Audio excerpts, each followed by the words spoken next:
Hello दोस्तों, ये research methodology का पार्ट 4 है। जो पार्ट सेकंड था वो नेटवर्क प्रॉब्लम की वजह से मुझे 2 पार्ट में अपलोड करना पड़ा था, पार्ट सेकंड और पार्ट थर्ड। इसलिए ये पार्ट फोर्थ है। और पार्ट फोर्थ में इसमें unit second, unit third, unit fourth, unit fifth के जितने भी इम्पॉर्टेंट एमसीक्यूज़ हैं वो मैंने इसमें लिए हुए हैं। लगभग ये 100 क्वेश्चन हैं ऑब्जेक्टिव, और इनमें मैंने एक एक को अच्छे से देख के पहले जितना इम्पोर्टेंट था वही इसमें लिया है। ये जितने भी क्वेश्चंस हैं इसमें बहुत सारे प्रीवियस ईयर के हैं, बहुत सारी यूनिवर्सिटीज़ के एग्ज़ाम में ये रिसर्च मेथडोलॉजी पेपर में पूछे गए, मैंने वही यहाँ पे लिए। और बहुत सारे इंपॉर्टेंट फैक्ट भी मैंने यहाँ पे क्वेश्चंस के रूप में आपको दिए हैं।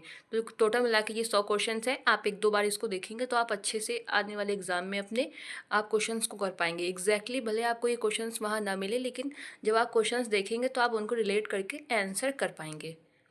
तो आपको इससे ज़रूर बेनिफिट होगा, कुछ क्वेश्चंस आपको ज़रूर मिलेंगे कल। तो चलिए वीडियो शुरू करते हैं। इसमें data collection, soft computing, research ethics, report writing, इनके सारे एमसीक्यूज़ इसमें दिए हैं। जो एमसीक्यूज़ छूट जाएंगे अभी मैं एक बार और देख लूँगी। तो वैसे तो अब ये पूरा रिसर्च मेथडोलॉजी मैंने इसमें कंप्लीट कर दिया है, इंपॉर्टेंट पॉइंट। अगर एक दो पॉइंट छूटे भी होंगे तो मैं अभी छोटा सा वीडियो और बना के पूरा कर दूँगी। तो चलिए शुरू करते हैं वीडियो। तो जो आपका क्वेश्चन फर्स्ट है वो है परिकल्पना है। तो परिकल्पना है व्याख्या प्रदान करने वाला एक अनंतिम कथन। मोस्ट इंपॉर्टेंट क्वेश्चन है, इसको आप जरूर देखिएगा, बहुत बार पूछा गया है, यूजीसी नेट के एग्जाम में भी ये पूछा गया है। अब आप सबसे पहले ये देखें कि परिकल्पना होती क्या है। परिकल्पना एक शिक्षित अनुमान है जो किसी घटना या समस्या के बारे में किया जाता है और यह परीक्षण के लिए प्रस्तावित किया जाता है। यह एक धारणा है जो कुछ साक्ष्यों के आधार पर बनाई जाती है और इसका उद्देश्य शोधकर्ता को शोध की दिशा और प्रक्रिया का मार्गदर्शन करना है। परिकल्पना एक ऐसा सुझाव या अनुमान है जो किसी घटना या समस्या के लिए एक संभावित व्याख्या या समाधान प्रदान करता है। शोधकर्ता वैज्ञानिक विधियों का उपयोग करके इसका समर्थन या खंडन कर सकते हैं। अब इसको मैं आपको शॉर्ट फॉर्म में बताती हूँ। जैसे मैं एक पेड़ लाई, फॉर एग्ज़ाम्पल एक पेड़ लाई और मैंने उस पेड़ को देखा, मैंने सोचा अगर इसमें मैं खाद डालूँ तो ये जल्दी बड़ा हो जाएगा। ये मेरी एक सिर्फ परिकल्पना है, क्योंकि मैंने सुना है कि पेड़ों में खाद डालने से पेड़ जल्दी बड़े होते हैं। ये हो गई मेरी परिकल्पना। लेकिन फिर जो नीचे ये लाइन लिखी है, शोधकर्ता वैज्ञानिक विधियों के द्वारा, फिर मैं प्रैक्टिकल करने के लिए पेड़ लाऊंगी, खाद भी लाऊंगी और उसमें रोज़ डालूंगी और फिर मैं देखूंगी कि ये जल्दी बढ़ता है कि नहीं बढ़ता। एक नॉर्मली दूसरा पेड़ जिसमें खाद नहीं डालूंगी और उसमें खाद डालूंगी, दोनों सेम पेड़ सेम मिट्टी, बस एक में खाद होगी एक में नहीं होगी। तो ये एक प्रैक्टिकल होगा। फिर मैं देखूंगी कि मैंने जो परिकल्पना की थी वो सही हुई है या नहीं। तो वही लिखा है कि जो मैं परिकल्पना है तो मैं शोधकर्ता वैज्ञानिक विधियों का उपयोग करके इसका समर्थन या खंडन कर सकता है। अगर पेड़ नहीं बढ़ा तो मेरी जो परिकल्पना थी वो गलत हो जाएगी यानी खंडन होगा, और पेड़ बढ़ जाता है तो समर्थन होगा। तो ये एक एग्जाम्पल था जिससे आपको समझ आ गया होगा। नेक्स्ट, शोध परिकल्पना क्या है? ऑप्शन सी, शोधकर्ता क्या खोजने की उम्मीद करता है, इसका पूर्वानुमान। नेक्स्ट, शून्य परिकल्पना है जब चरों के बीच कोई अंतर नहीं होता है। ऑप्शन ए। नेक्स्ट, इन क्वेश्चंस को आप रट के जाइएगा और मुझे उम्मीद है कि आपको कल ज़रूर बेनिफिट होगा। समझ ना आए तो भी 2-3 बार देख लीजिएगा तो भी आपको समझ। ये देखिए, जितने भी शून्य परिकल्पना से बन सकते हैं वो मैं लाइनदार क्वेश्चंस लिख देती हूँ, ये प्रीवियस ईयर में आए हुए हैं। जो फोर्थ है वो शून्य परिकल्पना है। ऑप्शन ए, कोई अंतर नहीं की परिकल्पना, इसका था जब चरों के बीच कोई अंतर। देखिए ज़्यादा अंतर नहीं है लेकिन आप थोड़ा कंफ्यूज हो सकते हैं, इससे दोनों ऑप्शंस मैंने ले लिए हैं। नेक्स्ट, परिकल्पना जो शून्य परिकल्पना का विकल्प है को किससे दिखाते हैं? Option B, H1। वैकल्पिक परिकल्पना को H1 या HA के रूप में दर्शाया जाता है। नेक्स्ट, शून्य परिकल्पना का परीक्षण करने के लिए ये शोधकर्ता उपयोग करता है। ऑप्शन बी, एनोवा का। शून्य परिकल्पना जो होती है उसका परीक्षण करने के लिए एनोवा का यूज़ करते हैं। ये जो मैंने यहाँ पे 2 लिखे, अगर बाय चांस ऑप्शन में H1 ना आए, उसकी जगह HA दे और क्वेश्चन सेम यही हो, तब आप HA टिक करके आएंगे। वैसे H1 सही है। नेक्स्ट, टाइप 1 त्रुटि तब होती है जब शून्य परिकल्पना सत्य होने पर भी अस्वीकृत हो जाती है। नेक्स्ट, परिकल्पना के निर्माण का आधार क्या है? ये सभी प्रतिबिंब, कटौती, अवलोकन, ये सभी जो हैं परिकल्पना के निर्माण का आधार हैं। नेक्स्ट, निम्नलिखित में से कौन परिकल्पना का एक प्रकार है? उपरोक्त सभी। प्रश्नात्मक परिकल्पना, घोषणात्मक परिकल्पना, दिशात्मक परिकल्पना। नेक्स्ट, परिकल्पना का निर्माण निम्नलिखित में से आवश्यक नहीं हो सकता है। ऑप्शन बी, ऐतिहासिक अध्ययन। ऐतिहासिक अध्ययन में परिकल्पना जरूरी नहीं है। Option B. नेक्स्ट, निम्नलिखित में से किस मामले में परिकल्पना का निर्माण आवश्यक नहीं हो सकता है? ऑप्शन सी, मानक अध्ययन। नेक्स्ट, परिकल्पना परीक्षण शोध के कौन से प्रकार की मुख्य संकल्पना है? ऑप्शन ए, प्रयोगात्मक शोध। जो हम लोग प्रैक्टिकल करते हैं उसमें परिकल्पना परीक्षण जो है वो मुख्य संकल्पना है, उसमें करते ही करते हैं। नेक्स्ट, परिकल्पना समानता या विशिष्ट रूप से संबंधित होती है चर से चर। नेक्स्ट, परिकल्पनाओं का शोध आधारित हो सकता है।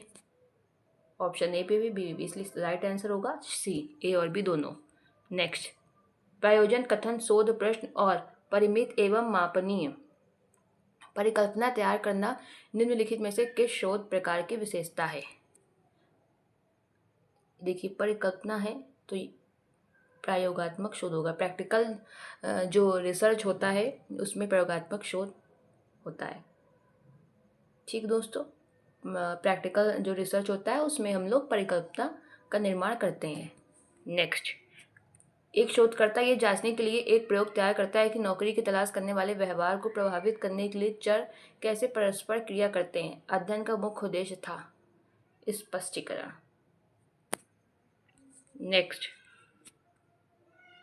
एक अनुसंधानकर्ता का मानना है कि जो बच्चे बाहर अधिक समय बिताते हैं उनके मानकीकृत परिणामों में उच्च अंक आते हैं। इस अवलोकन के आधार पर वे एक अनुसंधान परिकल्पना प्रस्तावित करते हैं।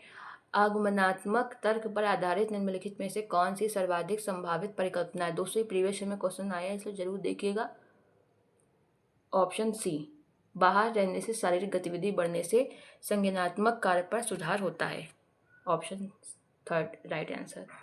रवि ने लक्षणों के साथ अपने अनुभवों के आधार पर खराबी के कारण के बारे में परीक्षण परिकल्पना द्वारा उपकरणों की मरम्मत की। वह उपयोग करता है। ऑप्शन सी, स्वतः शोध। नेक्स्ट, शोध परियोजना में एक उपयुक्त प्राचलिक परीक्षण का उपयोग करते हुए शोधकर्ता निराकरणीय परिकल्पना को खारिज करने के लिए साक्ष्य पाता है। ऐसा करने में किस प्रकार की त्रुटि होने की संभावना है? ऑप्शन ए, अल्फा त्रुटि। नेक्स्ट, यदि किसी शोधकर्ता को इस परिकल्पना का परीक्षण करना हो कि क्या दो समूहों के औसत के बीच का अंतर सार्थक है तो वह किसका उपयोग करेगा? ऑप्शन डी, छात्र टी परीक्षण। जब शोधकर्ता ऐसे विकल्पों का प्रयोग करता है जिसमें बहुविध समूहों की आवश्यकता पड़ती है तब इस हेतु सर्वाधिक सामान्य रूप से प्रयुक्त होने वाला परीक्षण कौन सा है? ऑप्शन डी, एफ परीक्षण। ये क्वेश्चंस को बहुत ध्यान से पढ़िएगा तभी आप वहाँ पे याद रहेगा, वरना एफ और जेड में कंफ्यूज हो जाएंगे। एफ परीक्षण। नेक्स्ट, एफ परीक्षण option D, sorry option C, यहाँ पर थोड़ा गलत लिख गया, ऑप्शन डी सी होगा। एफ परीक्षण परिकल्पनाओं के आधार पर यह एक पूंछ वाला भी हो सकता है और दो पूंछ वाला भी। नेक्स्ट, स्टूडेंट टी टेस्ट का सामान्यतः उपयोग कब किया जाता है? ऑप्शन ए, दो समूहों की तुलना करने में यह देखने के लिए कि क्या उनके माध्य में अंतर है। नेक्स्ट, निम्नलिखित में से कौन सा क्षेत्र अध्ययन के प्रकार है? ऑप्शन सी, ए और बी दोनों। क्षेत्र अध्ययन के ये भी है अन्वेषणात्मक परीक्षण और परिकल्पना परीक्षण, इसे ऑप्शन सी सही होगा।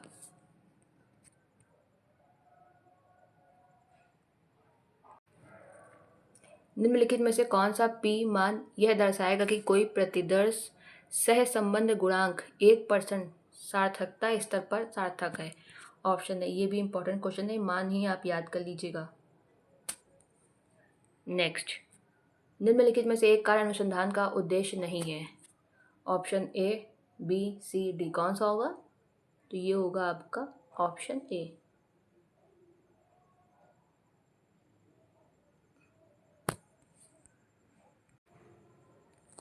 दोस्त दोस्तों अभी मैं चेक करके आई हूँ, ये टाइपिंग मिस्टेक है। मुझे लग रहा था इसलिए मैं चेक करने गई। ये लिखा सही है, बस यहाँ पे सी होगा। ठीक है, इसका राइट आंसर होगा विद्यार्थियों या छात्रों को स्कूल आने के लिए प्रेरित करना अनुसंधान का उद्देश्य नहीं है। बाकी अनुसंधान का उद्देश्य है स्कूल की कार्य स्थिति में सुधार करना, विद्यार्थियों को उनके सीखने के स्तर को बढ़ाने के लिए प्रोत्साहित करना, ये भी रिसर्च का उद्देश्य है। प्रभावी शिक्षण के लिए स्वस्थ एवं अनुकूल वातावरण का आयोजन करना। बस ऑप्शन सी नहीं है अनुसंधान का उद्देश्य। नेक्स्ट, यहाँ कुछ लोगों के पास आबादी के अन्य सदस्यों की तुलना में चुने जाने की अधिक संभावना है। ये है ऑप्शन बी राइट आंसर, गैर संभाव्यता नमूनाकरण। नेक्स्ट, शोध योग्य प्रश्न की आवश्यक विशेषता है। ऑप्शन बी, जो शोध योग्य प्रश्न होते हैं वो डेटा संग्रह की संभावना जो प्रश्न का उत्तर देने के प्रयास में एकत्र की जा सकती है। राइट आंसर ऑप्शन बी, क्योंकि हम लोग जब डेटा संग्रह करना होता है, डाटा कलेक्शन, उसी के लिए हम लोग प्रश्नावली करते हैं और फिर आंसर्स को एकत्र करके हम लोग डाटा कलेक्शन करते हैं उसका। नेक्स्ट, निम्नलिखित में से किसमें चयन संयोग पर निर्भर करता है।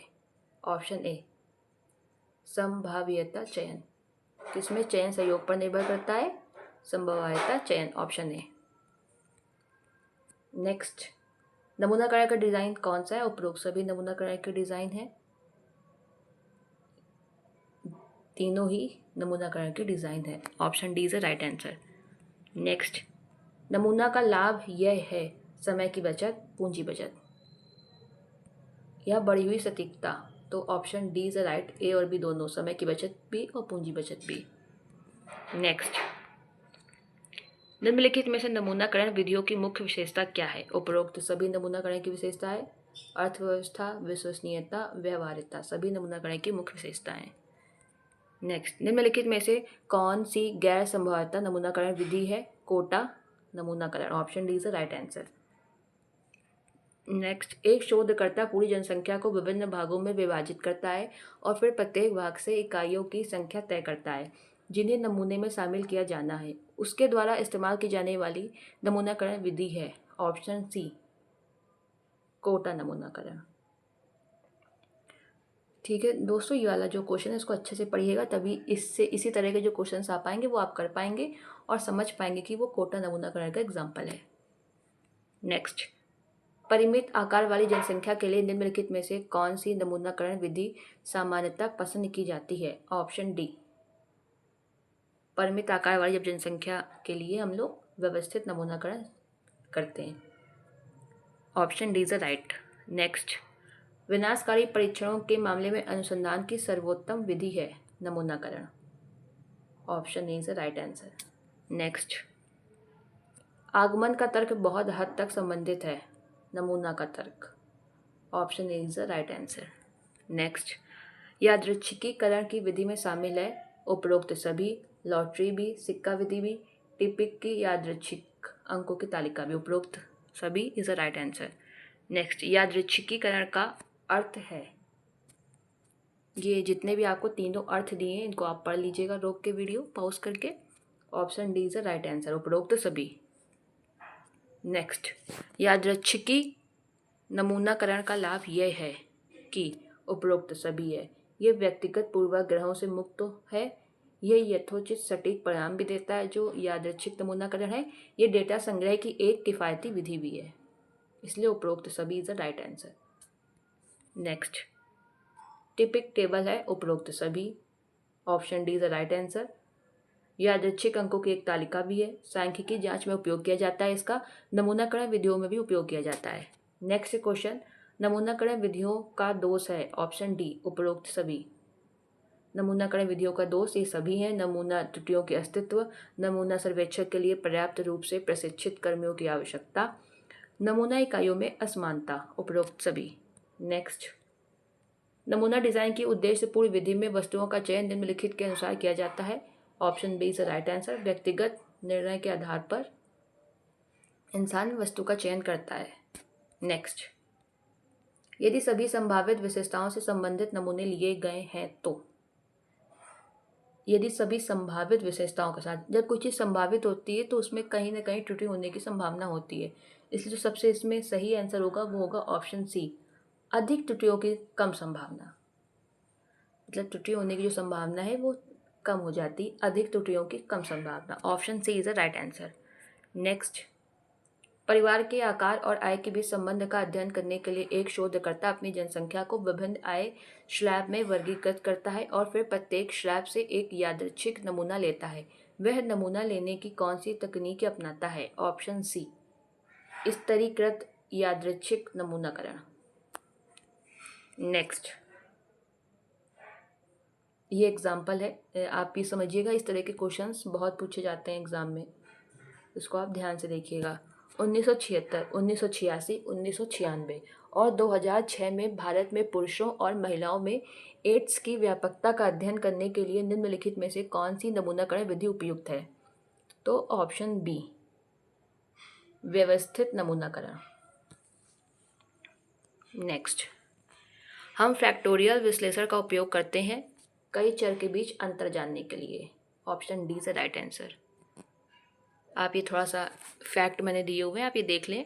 स्पष्टीकरण, फैक्टोरियल विश्लेषण विशेष रूप से फैक्टोरियल विश्लेषण एनोवा का उपयोग दो या अधिक स्वतंत्र चरों के आश्रित चर पर पड़ने वाले प्रभावों की जांच करने के लिए किया जाता है।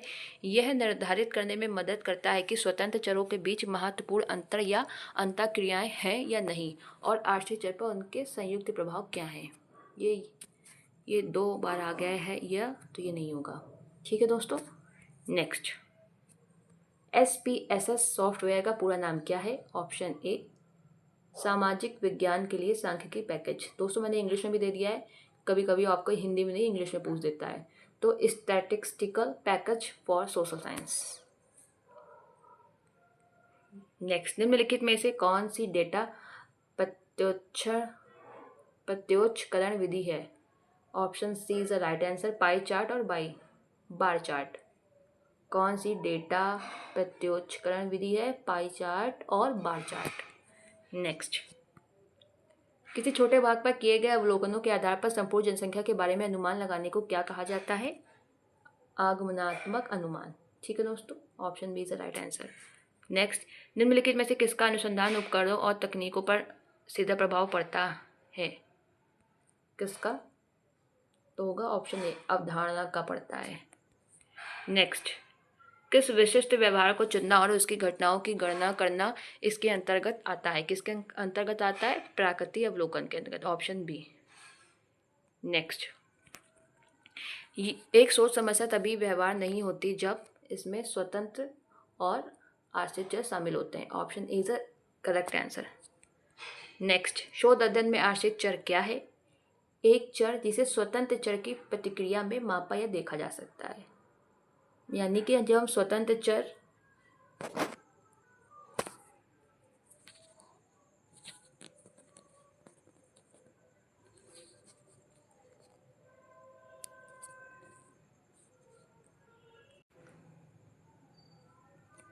सॉरी दोस्तों, डिस्टर्ब होने के लिए एक कॉल आ गया था, वैसे मैंने अब उसको हटा दिया है। तो चलिए नेक्स्ट, शोध अध्ययन में आश्रित चर क्या है? Option C is the right answer, एक चर जिसे स्वतंत्र चर की प्रतिक्रिया में मापा या देखा जा सकता है। इसमें ये भी हो सकता है कि जैसे कि हम जो स्वतंत्र चर होता है उसमें कोई भी हम लोग परिवर्तन करते हैं तो उसका प्रभाव आश्रित चर पर पड़ता है। नेक्स्ट, स्वतंत्र और आश्रित चर के बीच क्या अंतर है? Option A is the right answer, स्वतंत्र चर को शोधकर्ता द्वारा नियंत्रित किया जा सकता है जबकि आश्रित चर को मापा जाता है। स्वतंत्र जो चर होता है हम लोग उसमें परिवर्तन करते हैं, उसको बदल सकते हैं और उसका जो प्रभाव है वो आश्रित चर पे पड़ता है, तो आश्रित चर को मापा जा सकता है। Option A is the right answer. 2 या 2 से अधिक चरों के बीच संबंध निर्धारित करना इसके अंतर्गत आता है। Option B is the right answer, सुधारात्मक अनुसंधान। नेक्स्ट, जो व्यक्ति बिना सुधारे एक ही गलती बार बार दोहराता है वह पापी है। ये क्वेश्चन आया है तो मैंने लिया है, तो option C is the right answer. एक उत्कृष्ट भूलने वाला, यह उसी को भूलने वाले को ही कहते हैं विस्मरण करता। नेक्स्ट, क्या कोई समस्या बताई जा सकती है? प्रश्न पूछकर हम लोग option A is the right answer. Next, एक शोधकर्ता शहरी क्षेत्र में एक विशेष राजनीतिक दल की संभावनाओं का अध्ययन करने में रुचि रखता है। अध्ययन के लिए उसे कौन सा उपकरण पसंद करना चाहिए? ऑप्शन सी, प्रश्नावली। दोस्तों, ऐसे क्वेश्चंस को आप एक दो बार पढ़िएगा तभी आपको समझ आएगा अच्छे से। जैसे कि मैं फिर से पढ़ देती हूँ। एक शोधकर्ता शहरी क्षेत्र में एक विशेष राजनीतिक दल की संभावनाओं का अध्ययन करने में रुचि रखता है। अध्ययन के लिए उसे कौन सा उपकरण पसंद करना चाहिए? तो प्रश्नावली, option C. Next, UGC care निम्न में से किसको बढ़ावा देने के लिए स्थापित किया गया है? अनुसंधान गुणवत्ता, शैक्षणिक समग्रता, प्रकाशन नैतिकता, समावेश और पहुंच, अंतर्राष्ट्रीय सहयोगात्मक अनुसंधान। तो दोस्तों, ये किया गया था अनुसंधान गुणवत्ता, शैक्षणिक समग्रता और प्रकाशन नैतिकता, ABC, यानी कि option 4 is the right answer. Next, नैतिक सिद्धांत किस रिपोर्ट में उपलब्ध है? Option A is the right answer, Belmont report में। नेक्स्ट, शोध में नैतिक सरोकारों में निम्न शामिल है: पुस्तकों व पत्रिकाओं से खुली नकल करना, सुविज्ञ सहमति, साहित्यिक चोरी से बचना, उचित संदर्भीकरण, निजता एक गैर जरूरी मुद्दा। तो दोस्तों, क्या हो सकता है? B, C, D. अब देख लेते हैं। हाँ, ये देखिए, ऑप्शन सेकंड आपका राइट आंसर है, बी, सी और डी। ठीक है दोस्तों। नेक्स्ट, एक शोधकर्ता एक पुराने शोध पत्र के डेटा का उपयोग करता है और एक नया शोध पत्र प्रकाशित करता है। यह अनैतिक है, क्योंकि आप किसी भी पुराने शोध का पूरा डेटा कभी ले ही नहीं सकते कि आप नया शोध प्रकाशित कर दो। ये पूर्णतः अनैतिक है। नेक्स्ट, शोध नैतिकता का मुद्दा शोध के निम्नलिखित चरणों में से कौन से चरण में आवश्यक है? ये वैसे आपकी शायद यूनिट 4 के सारे क्वेश्चंस हैं। हाँ, यूनिट 4 के। तो शोध नैतिकता का मुद्दा शोध के निम्नलिखित चरणों में से कौन से चरण में आवश्यक है? समस्या चयन में शोध नैतिकता होनी चाहिए। और ऑप्शन 4, डेटा विश्लेषण और स्पष्टीकरण, option D is the right answer. Next, अनुसंधान में नैतिक मानदंडों में निम्नलिखित में से कौन सा दिशा निर्देश शामिल नहीं है? ऑप्शन ए, नैतिक मानदंडों में थीसिस प्रारूप में दिशा निर्देश शामिल नहीं है। नेक्स्ट, निम्नलिखित में से कौन नैतिक अनुसंधान का घटक नहीं है? ऑप्शन डी, उपयुक्तता। नेक्स्ट, नैतिकता पर एक क्रांतिकारी दृष्टिकोण यह सुझाव देता है कि ऑप्शन डी, नैतिकता आत्म प्रतिबिंब पर आधारित होनी चाहिए। नेक्स्ट, इंटरनेट पर शोध करते समय नैतिक समस्या उत्पन्न हो सकती हैं क्योंकि ऑप्शन बी, उत्तरदाता अपनी पहचान नकली बना सकते हैं। नेक्स्ट, थीसिस लेखन का प्रारूप वही है जो पहले था। ऑप्शन सी, एक शोध प्रबंध। सारांश की तैयारी एक कला एक विज्ञान दोनों है, इसलिए ऑप्शन ए भी राइट आंसर। तो इसका सही ऑप्शन सी होगा। नेक्स्ट, निम्नलिखित में से किसका शोधकर्ता के मस्तिष्क पर बहुत अधिक प्रभाव पड़ता है? संदर्भ का बहुत अधिक प्रभाव पड़ता है। Option A is the right answer. सबसे ज़्यादा संदर्भ का पड़ता है, आप देख सकते हैं चारों ऑप्शंस में। नेक्स्ट, मार्टिन शटलवर्थ के अनुसार किसी शोध को निम्नलिखित में से किस बिंदु के आधार पर निष्कर्ष निकालना चाहिए? उपरोक्त सभी, अनुसंधान में जो सीखा गया, खामियों का मूल्यांकन, अनुसंधान के लाभ, उपरोक्त सभी के आधार पर निकालना चाहिए। नेक्स्ट, नैतिक सिद्धांत किस रिपोर्ट में उपलब्ध है? ऑप्शन ए, बेलमोट रिपोर्ट पर। ये शायद अभी क्वेश्चन हो चुका है, रिपीट हो गया है। नेक्स्ट, शोध परियोजना के सारांश से आप क्या समझते हैं? ऑप्शन डी, शोध के निष्कर्षों का सारांश। नेक्स्ट, किसी शोध निष्कर्ष की प्रामाणिकता है? ऑप्शन डी, उपरोक्त सभी, मौलिकता, वैधता, वस्तुनिष्ठता, सभी शोध निष्कर्ष की प्रामाणिकता है। नेक्स्ट, अनुसंधान निष्कर्षों की रिपोर्टिंग की जानी चाहिए। ऑप्शन बी, वैज्ञानिक और प्रभावी तरीके से आप निष्कर्षों की रिपोर्टिंग कर सकते हैं। नेक्स्ट, निम्नलिखित में से कौन शोध प्रक्रिया को पूरा कर सकता है? रिपोर्ट लेखन, सबसे लास्ट जो हम लोग का पार्ट होता है रिसर्च का, जो मैंने आपको फर्स्ट वीडियो में बताए थे 10 चरण, उसी में सबसे लास्ट रिपोर्ट लेखन।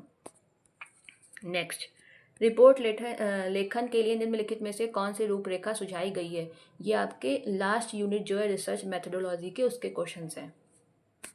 रिपोर्ट लेखन के लिए निम्नलिखित में से कौन सी रूपरेखा सुझाई गई है? ऑप्शन ए प्रस्तावना सामग्री। नेक्स्ट, एक शोध रिपोर्ट में दी गई ग्रंथ सूची, ऑप्शन बी, आगे के शोध में रुचि रखने वालों की मदद करती है। ये ध्यान से पढ़ेगा, इंपॉर्टेंट क्वेश्चन है। आगे के शोध में रुचि रखने वालों की मदद करती है एक शोध रिपोर्ट में दी गई ग्रंथ सूची। नेक्स्ट, निम्नलिखित में से शोध रिपोर्ट का सबसे अधिक ध्यान आकर्षित करने वाला भाग कौन सा है? निष्कर्ष।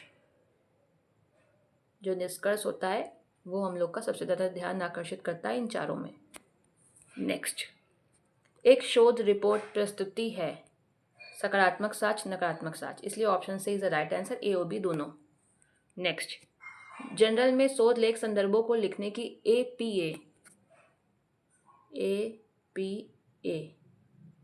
शैली में शोध लेख के संबंध में निम्नलिखित जानकारी के सही क्रम की पहचान कीजिए। यानी कि जो जनरल लेख होते हैं उनमें जो संदर्भ को लिखने की एक एपीए शैली होती है, उसमें ये आपको दिया है इसके सही क्रम क्या है। आलेख का शीर्षक, लेखक का अंतिम नाम, पृष्ठ संख्या, जनरल का नाम, इसका क्रम क्या होना चाहिए? Option C is the right answer, BADC, option third, BADC।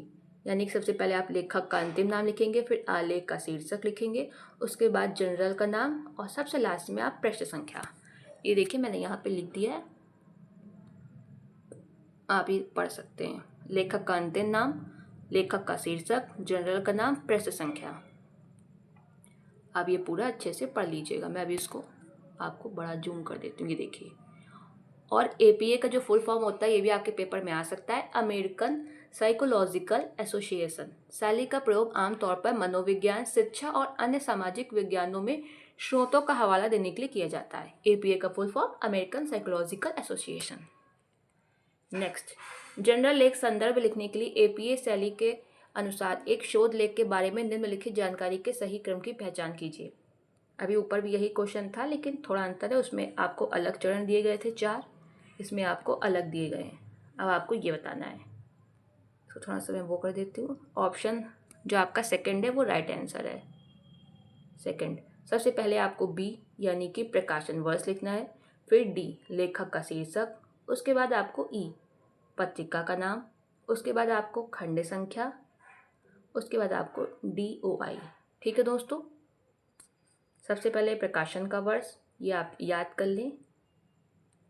सबसे पहले प्रकाशन का वर्ष फर्स्ट नंबर पे, उसके बाद आपको लेखक का शीर्षक, उसके बाद आपको पत्रिका का नाम, फिर आपको लिखना है चौथे नंबर पे खंड संख्या, पाँचवें पे आएगी आपका DOI C, यानी कि आपका फिफ्थ नंबर पे।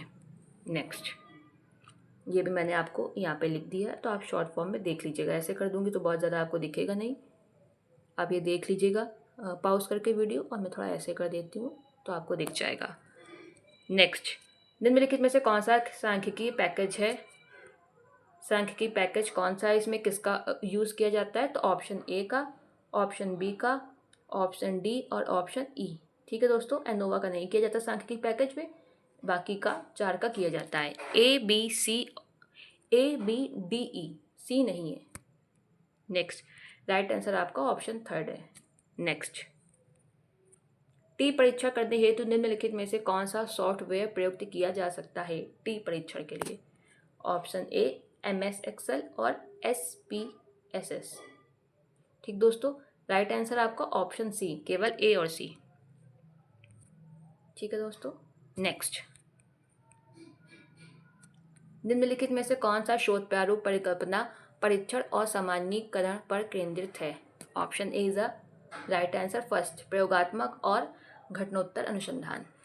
नेक्स्ट, संदर्भ से निम्नलिखित में से किस उद्देश्य की पूर्ति होती है? दी गई विषय वस्तु को प्रामाणिक बनाना, जो संदर्भ होता है। Option first, right answer. Next, शोध प्रबंध पर शोध निर्देशक द्वारा प्रमाणन शोध कार्य की मौलिकता सुनिश्चित करता है। Option what is the right answer? शोध प्रबंध पर शोध निर्देशक द्वारा जो प्रमाणन किया जाता है वो शोध कार्य की मौलिकता सुनिश्चित करता है। नेक्स्ट, एक शोधकर्ता अपने शोध में शून्य परिकल्पना को अस्वीकार करने में विफल रहता है। उसके प्रमुख शोध परिकल्पना के लिए क्या निहितार्थ होगा? शोध परिकल्पना को खारिज करना। ऑप्शन सेकंड राइट आंसर, शोध परिकल्पना को खारिज करना। नेक्स्ट, एक कक्षा शिक्षण अधिगम प्रक्रिया को समझने के लिए निम्नलिखित में से कौन सा शोध उपकरण सबसे उपयुक्त है? अवलोकन विधि। Option third is the right answer. कक्षा शिक्षा अधिगम प्रक्रिया को समझने के लिए हम लोग को ऑब्जर्वेशन विधि अपनानी चाहिए, ऑब्जर्वेशन मेथड, अवलोकन विधि। नेक्स्ट, डेटा के ग्राफिकल प्रतिनिधित्व के लिए तरीकों में से निम्नलिखित तरीकों में से कौन सा रुझान दिखाने के लिए उपयोगी होगा? Line chart.